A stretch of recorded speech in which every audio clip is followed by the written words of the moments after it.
Los dinamos están en la Sierra de las Cruces, un bosque que ya pagó su cuota histórica. Durante el Porfiriato, el río Magdalena fue intervenido, canalizado y obligado a mover dinamos que generaron electricidad para fábricas y para una ciudad que crecía lejos de aquí. El bosque no era paisaje, era motor, era infraestructura, era recurso. Su valor hoy es otro. Este bosque infiltra el agua al acuífero, regula la temperatura y sostiene la estabilidad del suelo en el surponiente de la Ciudad de México. Sus suelos volcánicos, cubiertos de hojarasca y raíces, capturan la lluvia y la filtran lentamente al subsuelo, reduciendo erosión y deslaves.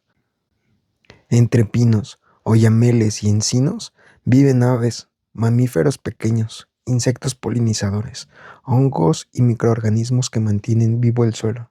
Aquí la vida funciona en red. Si se rompe una parte, todo resiente. Los dinamos ya dieron energía, ya dieron agua, ya sostuvieron la modernidad de la capital. Volver a intervenirlos no es progreso, es insistir en el abuso. Este bosque no debe pagar dos veces. Lo mínimo hoy es protegerlo intacto. Hoy no están para producir, ni para urbanizar, ni para aprovecharse. Están para existir. Cualquier proyecto, cualquier camino, cualquier trazo de cemento rompe un equilibrio que tardó siglos en formarse y segundos en perderse. Este bosque no le debe nada a la ciudad.